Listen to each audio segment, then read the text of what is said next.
Hello everyone, my name is Karan Masru. Welcome to this video. And इस video से हम start कर रहे हैं arrays. Okay, and this is the first video in arrays, that is introduction to arrays. So सबसे पहले समझते हैं कि एरेस की रिक्वायरमेंट क्या हुई and what are arrays. Okay, so for example if I ask you to store the height of 100 students, okay, store the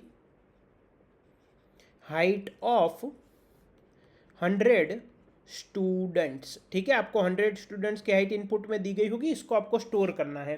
तो एक बात समझो, इनपुट में आपके 100 इंटीजर वैल्यूज आए होंगे। ओके, लेट्स से कि डेसिमल में हाइट अभी नहीं है, आपका जो है इंटीजर हाइट ही है, मतलब कि 167.5 सेंटीमीटर। ऐसे इनपुट नहीं है, सारे इनपुट इस तरह से 167, 168, 175 सेंटीमीटर एंड सो ऑन। ठीक है, तो आपको 100 स्टूडेंट्स की हाइट को स्टोर करना है। वो इनपुट में आपको 100 इंटीजर वैल्यूज दी गई है। ठीक है, अब अगर आप इंडिविजुअल वेरिएबल्स का यूज़ करोगे तो पहली बात तो आपको H1, H2, H3 ऐसा करते करते आप H100 तक के वेरिएबल्स डिक्लेयर करने पड़ेंगे।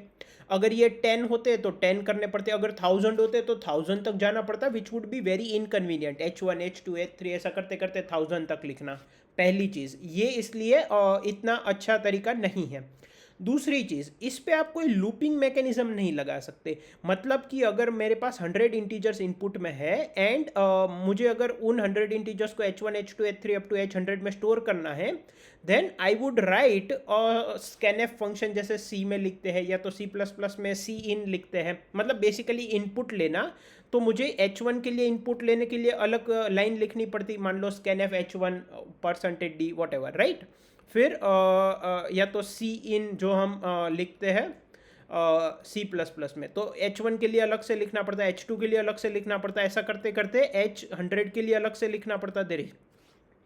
देर इज़ नो लूपिंग मैकेनिज्म, ये दूसरा प्रॉब्लम है। तीसरा प्रॉब्लम क्या है, अगर मैं आपको बोलूँ कि मुझे 5th स्टूडेंट की हाइट चाहिए तो आपको बेसिकली H5 प्रिंट करना है। अगर मैं बोलूँ 10th स्टूडेंट की हाइट चाहिए तो आपको H10 प्रिंट करना है। अगर मैं आपको बोलूँ 100 स्टूडेंट की हाइट चाहिए तो आपको H100 प्रिंट करना है।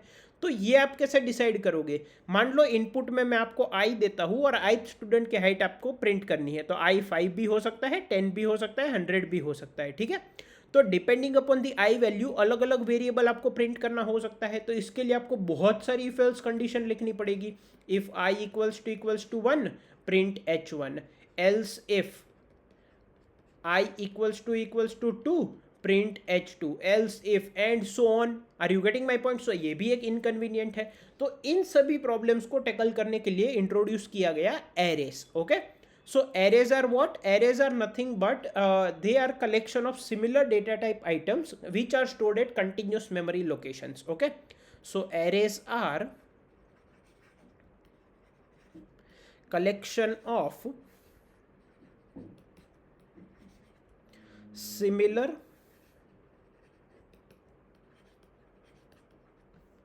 data type items stored at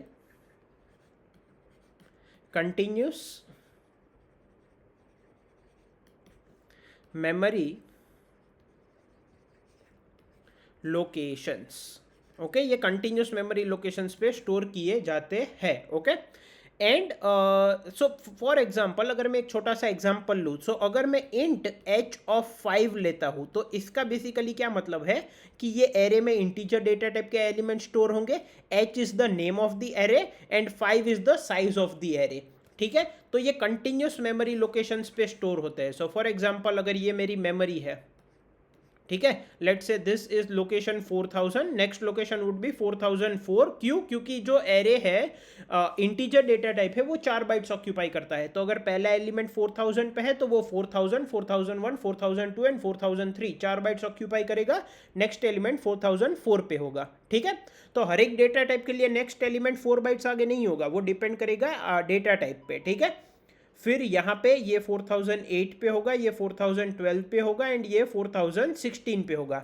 ये बेसिकली उसका स्टार्टिंग एड्रेस है उस एलिमेंट का। ठीक है, this is my H array. ठीक है, तो मान लो यहाँ पे हमने स्टोर किया है 160, 170, 180, 175 एंड 165। ठीक है, अब ये जो एरे एलिमेंट्स होते हैं, सबसे पहले एरे जो है वो एक लीनियर डेटा स्ट्रक्चर है, लीनियर डेटा स्ट्रक्चर। अब लीनियर डेटा स्ट्रक्चर का क्या मतलब होता है?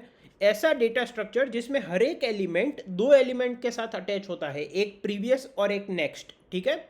So linear data structures are every element is attached with two adjacent elements, previous and next, ठीक है। except the first and last element, except the first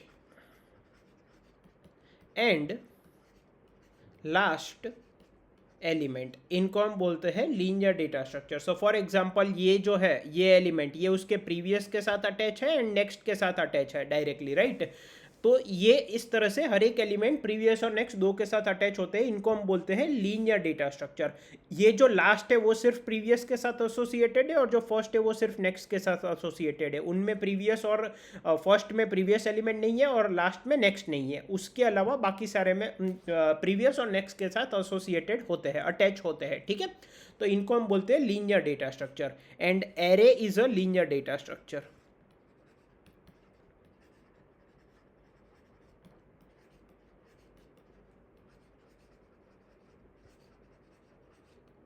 okay, so array is a data structure which is linear, okay। now यहाँ पे हमने ये जो array लिखा, मान लो मैं इसको यहाँ पे वापस लिख लेता हूँ।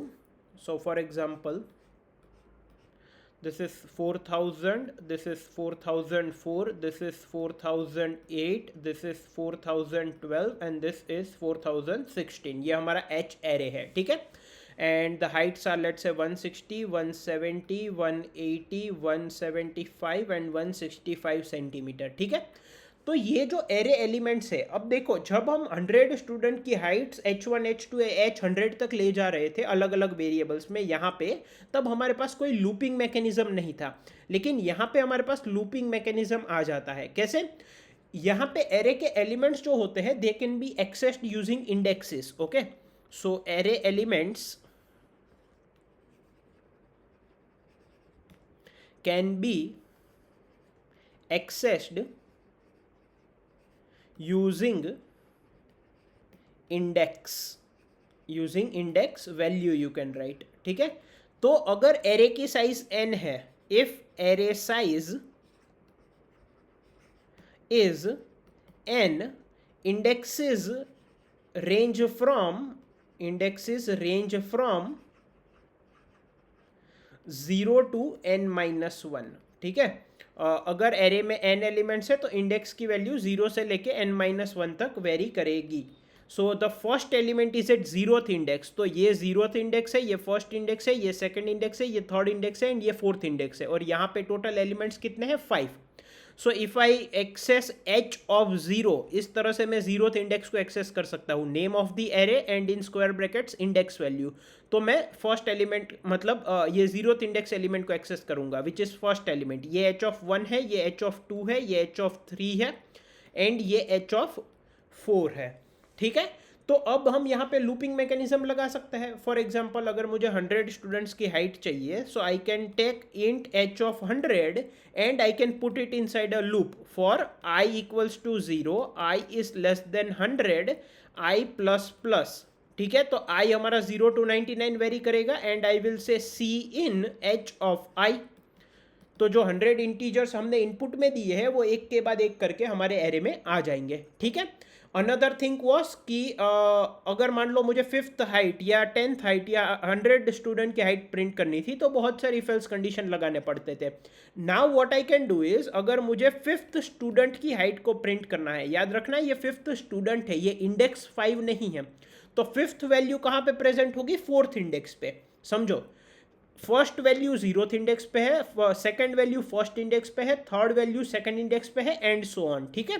तो अगर इनपुट में मुझे i दिया है विच इज द पोजीशन, तो मुझे एक्सेस करना है h of i-1, because 5th element, अगर ये 5th पोजीशन का एलिमेंट है तो वो 4th इंडेक्स पे होगा, ठीक है। तो अगर ये मुझे पोजीशन दिया है इनपुट में तो मुझे h of i minus one access करना है, लेकिन अगर मुझे इनपुट में i दिया है वो इंडेक्स ही है तो फिर मैं directly h of i access कर सकता हूँ। क्योंकि काफ़ी बार क्या होता है कि क्वेश्चन में जब वो इनपुट देते हैं तो वो इंडेक्स के रिस्पेक्ट में देते हैं, मतलब कि वो 0 to n माइनस वन के बीच में इनपुट देते हैं, ठीक है। कभी कभी वो पोजीशन के रिस्पेक्ट में देते हैं, मतलब 1 से लेके n के बीच में, लेकिन एरे तो 0 to n माइनस वन ही है, तो उस केस में हमें i माइनस वन करना पड़ता है, ठीक है। So array elements can be accessed using index, where index vary from 0 to n minus 1 and if the array size is n, ठीक है। and these are stored at continuous memory locations, okay। so अगर ये 4000 पे है तो ये 4004, 4008, 4012 and 4016 पे होगा, ठीक है। Now name of the array जो है वो डिनोट करता है address of the starting of the array, means address of the first element of the array, okay. So I can say name of the array,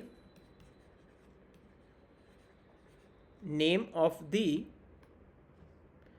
array gives the address of the first element of the array, address of the first element of the array, और you can say starting of the array, मतलब कि जो अगर आप h को print करोगे तो ये क्या प्रिंट करेगा, address of the starting of the array और address of the first element of the array.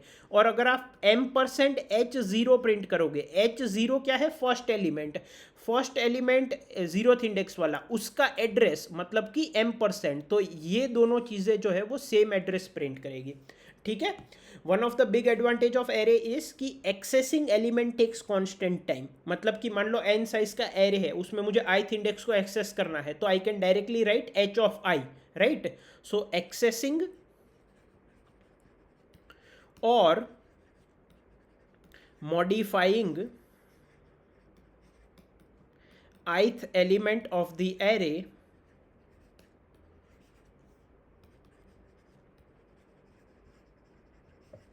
takes constant time, takes constant time, that is big O of 1, ठीक है।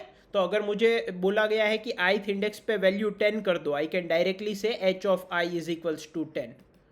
Are you getting my point? या तो मुझे बोला जाए कि ith index की वैल्यू प्रिंट करो, आई कैन डायरेक्टली प्रिंट h ऑफ i। तो ith एलिमेंट को एक्सेस करना कॉन्स्टेंट टाइम में हो जाता है, ठीक है। सो बेसिकली जब आप ith इंडेक्स देते हो तो स्टार्टिंग इंडेक्स के रिस्पेक्ट में उन्हें पता है कि कितने एड्रेसेस आगे बढ़ना है, तो वो बैक एंड में उस एड्रेस पे जाके आपको वैल्यू वो एड्रेस कैलकुलेट कर लेता है। फॉर एग्जांपल स्टार्टिंग एड्रेस यहाँ पे है 4000, अब मैं बोलूँ h ऑफ 2, तो बैक एंड में ये एड्रेस कैलकुलेट हो जाता है, h ऑफ 2 4008 पे होगा, एंड इस एड्रेस पे जो वैल्यू होती है वो आपको रिटर्न कर दी जाती है, ठीक है। So this was about the basics of array. थोड़ा कोड करके देख लेते हैं and then we can end this video, okay. So here I will say let say int a of 5, ठीक है। अब इसके अलग अलग तरीके हैं इनिशियलाइजेशन करने के, आप यहाँ पे भी कर सकते हो 1 2 3 4 5 एंड सो ऑन, ठीक है। इन सब चीज़ों में मैं नहीं जा रहा।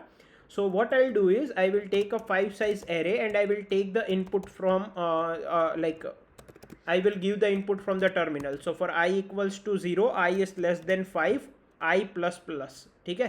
या तो एक काम करते हैं, input size of the array भी यूजर से लेते हैं, ठीक है। सो n is the size of the array. So first of all I will take from input that the size of the array from the user, then उतनी size का मैं array declare करूंगा, then array के elements का input मैं वापस लूंगा। So for I equal to 0, I is less than n, I plus plus, and I will say take the input of a of i, ठीक है। अब मान लो मुझे jth एलिमेंट को प्रिंट करना है, so if I take the input j and I can print a of j directly, okay. So इसको एक बार कंपाइल करते हैं एंड देन रन करते हैं, ओके।